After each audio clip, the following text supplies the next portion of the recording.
If you had asked me this question few years back, and you probably did because I have already have the video about that, the answer would have been resounding yes. No questions asked, just yes. Go and get it, enjoy it. It's amazing. I absolutely love it. But today it's a bit more difficult. And this is coming from the fan of the game. This is coming from the fan of Paradox games, from a person who spent the most time, the most game time in the Paradox games. But the things that are happening with the games like City Skylines is nothing short of a BS. So it's going to be difficult to give you the answer right away, but I will try to do it regardless. If you are a new player, have never played City Skylines, and if you're finding this video on a deep sale or finding it on a sale on websites like Instant Gaming, then the answer is still yes. Resounding yes. 100% yes. You're gonna enjoy the crap out of this game. And this is an absolutely amazing game still to this day, and it's better than City Skylines 2. But if you have some doubts for few reasons, then just watch this video and get to conclusions yourself, because this is not a simple black and white anymore. And it has never been that difficult to recommend this game to everyone. And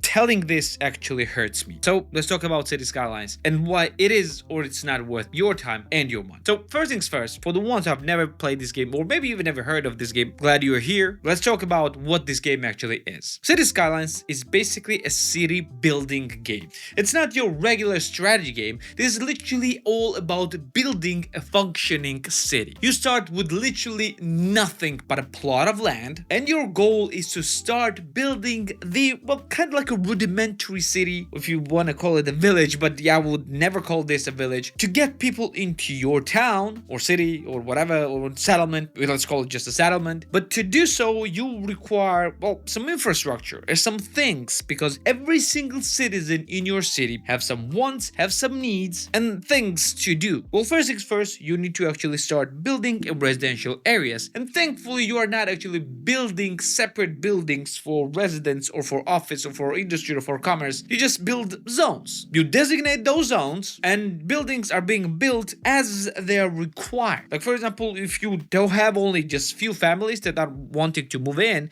and you have a large residential zones, they will build only these houses for themselves and the rest will be empty until it's required by some other settlers. Your city requires a functioning infrastructure like electricity grid, water, sewage system, and of course transportation and the road network. Your citizens need to have a way to get to places. Well, first things first, they need to have a way to actually get in the city, and you do this by connecting to actual main highway. And then of course your citizens will require jobs. You're doing this by, well, creating again zones, and those zones can be commercial zones where, well, some people are building their restaurants or some stores or things like that. It can be industrial zones where you, well, actual industry starts working, and then a bit later, or rather soon, but still a bit later, you will start building offices as well. But as your city grows, you will start having more requirements for your citizens. Like, for example, when your city will grow large enough, the crime will start happening. So you will actually need to build a police station, and you need to be very careful with the placement of this police station, because,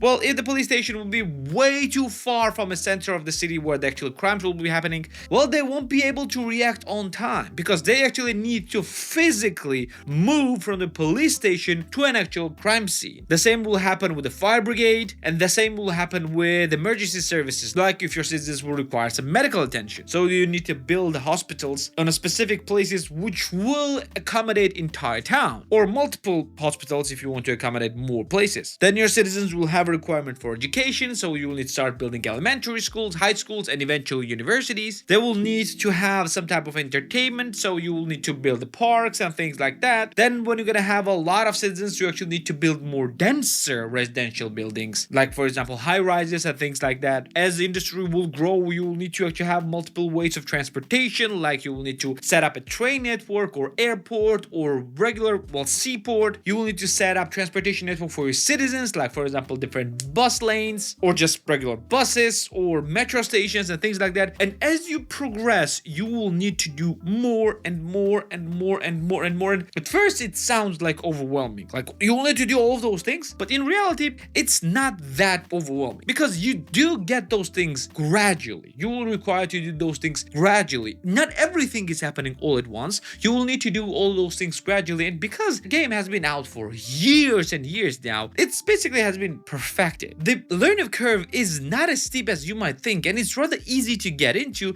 and start building the cities of your dreams from the very beginning. Well, well, you make the money in this, and everything that you do in the game requires money, of course, and you make the money from the taxes, and you can actually regulate the taxes and regulate where this money actually flows from and into, and eventually you will start building the city of your dreams. And don't get me wrong, it's fun. It's still fun. It still feels amazing. It looks amazing, and it runs amazing as well. So if you are a first-time player, you're gonna have a time of your life. You're gonna have a blast, even just with the base game. It's that good. But then the issues will start, and the issue is not with the game itself. It's fun. You're gonna enjoy it through and through. It's when you actually open the store page on Steam and scroll a little bit down, because what you will see is a tab called content for this game, and you're gonna have literally dozens of downloadable content, DLCs and expansions that will cost you hundreds of dollars if you want to buy all. So basically, if you want to have a complete game with everything that this game can offer you, you're gonna need to shell out hundreds of dollars. That's what actually looks like for the most people, and they're not wrong. It looks like that. It's not necessarily true, but it looks like that. Then the first question that people have is that, well, does this mean that I won't be able to get and enjoy the game fully without those DLCs? No, you will be able to enjoy it. You will be able to enjoy it fully even without a single DLC. I've been playing this game for years without a single piece of DLC,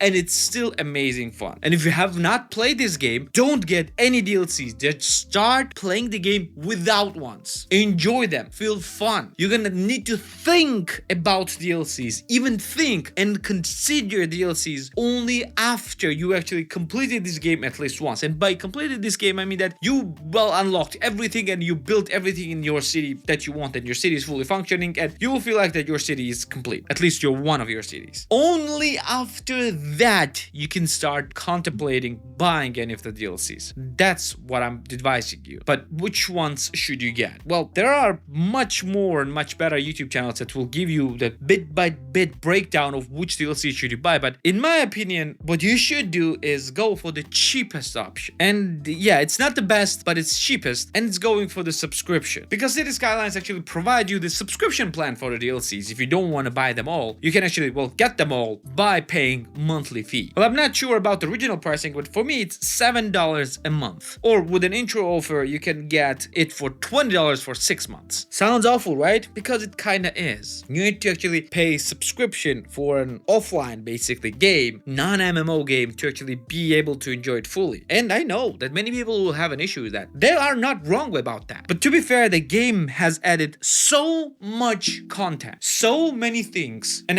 DLCs expanded so many things that it's kind of worth it to get. I hate that I'm saying that. I absolutely hate this. But this DLC subscription plan is actually worth getting. Just get a single month worth of DLC, see if you're gonna enjoy it or not, and see if you will actually continue playing this game or not after a single month with all the DLCs and everything. And if you will, only after that, think of which DLCs you enjoy the most and buy them, or just don't and continue subscribing at least until you're gonna continue playing this game. Because buying DLCs separately at this point makes no sense. There's so many DLCs that it does not make any sense. Even if you'll enjoy the game to its fullest, even if you'll absolutely love it. For me, on a sale, every single piece of DLC costs around $200. That's on sale. For $200, I can get 4 years worth of subscription, which will include all the current DLCs and all the future ones that will come out for the next 4 years. Why the hell would I even pay for that much? And I'm not even playing this game non-stop all the time. I'm on again, off again with this game. I often just download the game, play it for a few weeks, and then do not come back to it again. And even if I would not, and even if I was playing this non-stop, buying DLCs still does not make any sense. And I think Paradox was going for that. And we're gonna discuss this a little bit deeper in a few seconds, but first let's get to an actual price of the game. How much game actually costs you for the base game. Yeah, base game is dirt cheap on a sale, which is very often, and it will just cost you $3. And this is the US pricing, or 90% off on your original equivalent. For me, it just costs $2. Yeah, it's worth it for this price, absolutely. And DLCs? No, don't get it. Don't get them. It's just not worth it. The amount and number of DLCs is absolute BS. What Paradox should do with City Skylines is take all their DLCs, the DLCs that are actually really old now,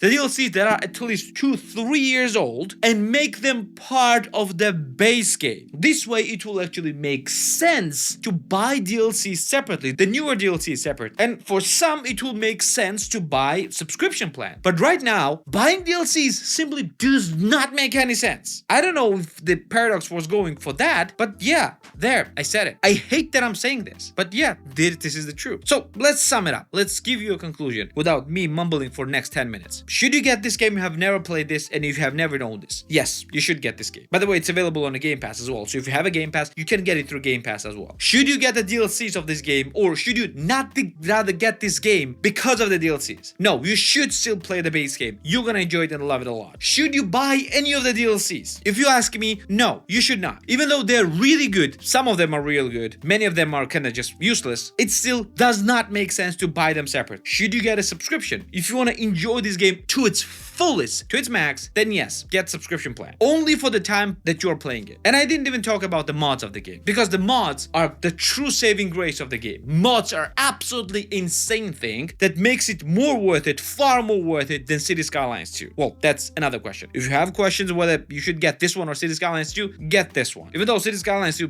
does not have trillion DLCs, it does not have trillion mods as well. So yeah, it's way more worth it to get this game than the second one because of the mods. Yeah, I guess I'm done with the ranting. Still, I love this game and I want only the best for this. But yeah, Paradox is not making it easy for me. They're not. And if you want still to get any other Paradox games because they're the masters of strategy genre, you can watch my review of Hearts of Iron 4 right here. Or if you prefer something older and something more 4X, you can watch my video about Old World right here. Don't forget to subscribe right here as well. This is it for today. I'm gonna see you in the next one.